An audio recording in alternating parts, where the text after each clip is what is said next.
Stress-free cooking is brought to you by, from the sunny Mediterranean comes one of the world's finest olive oils for all your cooking needs. Pompeian extra virgin olive oil, classic Mediterranean, and extra light tasting. Pompeian makes everything better. From our table to yours, O-Pee-Chee Wines, fine wines and spirits from around the world since 1913.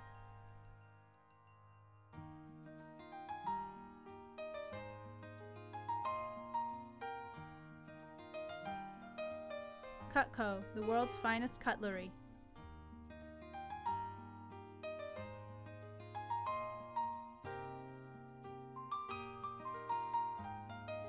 Melissa's, the freshest ideas in produce.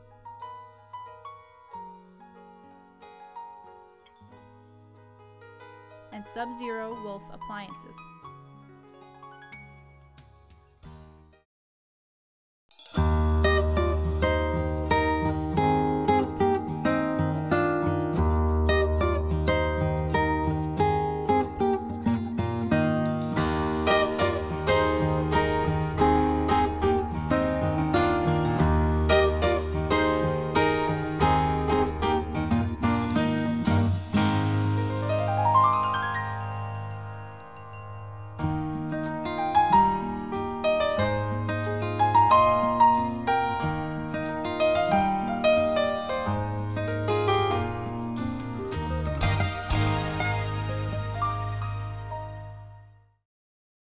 Hi, I'm Barbara Seelig Brown. Welcome to Stress-Free Cooking. Today I'm going to do a show all about mushrooms. So when we put on our bunny slippers and pour our glass of wine and get ready to cook, I'm going to be pouring a Valpolicella. Valpolicella is from the north of Italy. It's very earthy. It's going to have a great complement to the mushrooms. It has a velvety, earthy, light springtime sort of aroma and body to it. So this will be great for mushrooms. Cheers. So let's start cooking. Today we're going to do a show all about mushrooms. So you want to take that big portobello mushroom, that big overgrown mushroom that you see in the store, and what you're going to do is turn it over, and to grill it you'll remove the stem. So we'll put that in our bowl. Then take a spoon and take those gills out. When you remove them, the dish stays cleaner looking. And what I mean by that is these dark gills are what give any portobello mushroom dish that muddy, dirty sort of look. So any sauce that you use these in will not be quite as dark, cloudy, and dirty looking. So take that mushroom and you want to sprinkle it with a little bit of extra virgin olive oil. I'm heating up my grill pan, so I'm just going to spread that extra virgin around, turn it over, do the other side. You can also dip a pastry brush in a bowl of extra virgin olive oil.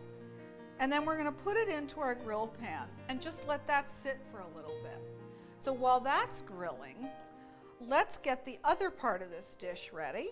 We're going to take some eggplant and some bell peppers, slice them up, and put them in a dish and toss them with salt, pepper, and extra virgin olive oil. So I have a glass bowl here that I'm going to put my veggies in. Red bell pepper, and I want a nice big piece of red bell pepper, so I'll take it from the middle. If you were making several of these, you'd use your whole pepper. I have a yellow bell pepper. We like to cook in color, so we like to use as many colors in our dishes as we can. And slice the pepper and then just pull out the seeds. And then you have your little bowl here for all your discards. Okay. And now all we're going to do is take salt and pepper and extra virgin. Okay, a little bit in there. Let me grab my salt and pepper. Okay. And we'll just toss these vegetables in the extra virgin olive oil and get them ready for grilling. When I'm grilling vegetables, I like to toss them with extra virgin olive oil as opposed to brushing them, because I can use a lot less oil if I toss them. It really is easier to coat them with your extra virgin olive oil when you put them in a bowl. So these are ready for the grill pan. The mushroom is coming along. You can see some of the liquid is starting to be released on top of the mushroom, but I still need to leave this for a little bit. But it's giving me room. I will have room in the pan to add the rest of the vegetables. So while these are grilling, that's going to take a while. Mostly it's going to take a while for the portobello to grill.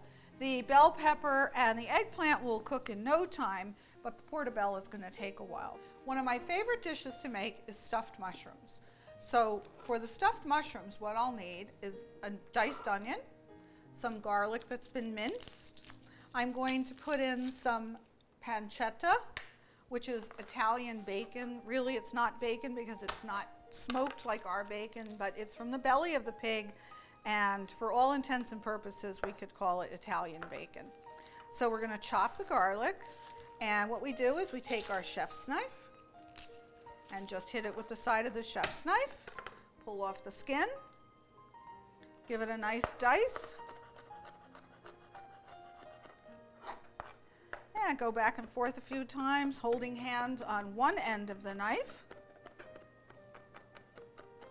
Okay, there we go. We're going to put this in the pan with a little extra virgin olive oil, but I'm not going to turn the pan on yet. I'm going to bring the garlic, the oil, and the onion all up to temp at the same time. So let's chop our onion. So when we have a nice big round onion like this, we want to cut it in half. Then what we're going to do is leave the root end intact, take the stem end off, and peel it. It'll allow us to mince this nicely, get a nice even dice. Let me check my grilling vegetables here. Okay, let's turn that portobello over. Let's turn those peppers over in another couple of minutes. And we check my eggplant, almost there. Okay, so let's go back to dicing the onion. Some horizontal cuts, some vertical cuts, and just cut straight across. Okay, separate that onion. And into the pan with the garlic and the oil we go. Now I can turn the pan on because I didn't want my garlic to burn. Garlic burns very quickly, so I would not want my garlic cooking while I was over there chopping my onion. Alrighty, so we're going to give that a minute to cook down. In the meantime, our veggies should need to be turned, which they do. Give those a little turn, a little twisty turny. Good. Eggplant looks good. Portobello is cooking down nicely. Excellent. Alrighty. Let those finish to cook. Once this pan really gets cooking, we'll add our pancetta. Pancetta is so low in fat that it really does need to be cooked with a little bit of extra oil. Okay, so let me make sure all my onion segments are separated. And we're going to get this going. These are creminis. I'm going to take the stems out of my creminis. Creminis are baby portobellos. They're portobellos that have not grown up yet. Take the stems out because the stems and the spinach are the remaining ingredients that we want to add to this dish. So pick out nice size ones. It's nice to have appetizers bite size, but they don't want to be too small because when they roast in the oven, they actually shrink a lot. Mushrooms have a tremendous amount of water in them, so when you're roasting them in the oven or baking them, they really do shrink down because they lose a lot of water. But the beauty of that is it makes a great sauce for your stuffed mushrooms. They'll get topped with a little bit of cheese. I like nice sharp cheeses like Parmigiano Reggiano. Grana Padano would also work.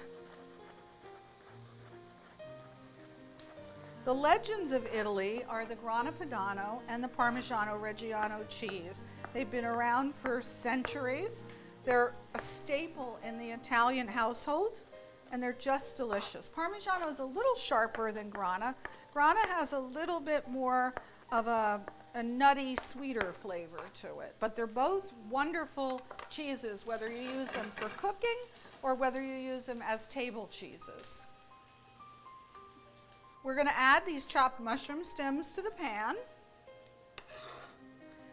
We are also going to add our pancetta at this point. So we have lots of great flavor here. Onion, garlic, mushroom, pancetta.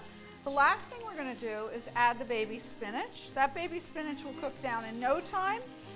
If we need to, we can add a little chicken stock or a little water to this dish. First, we're going to try the baby spinach just as it is.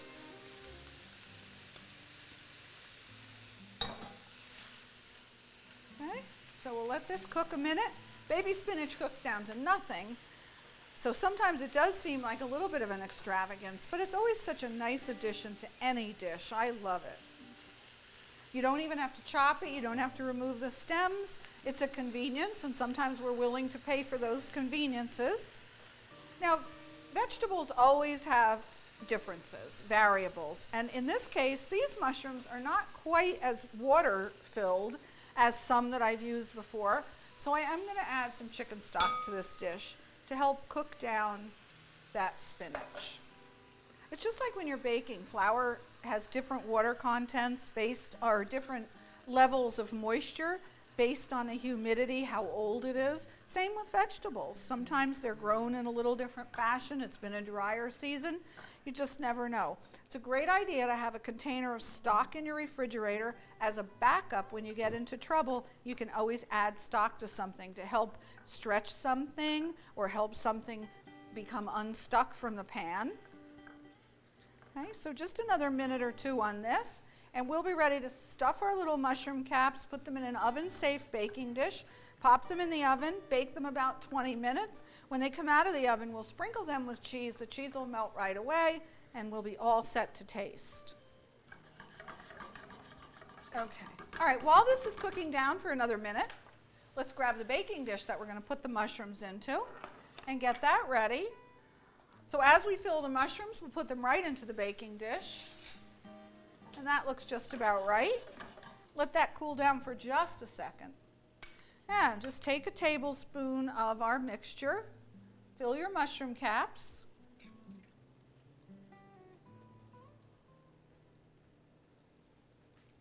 Put them into the baking dish.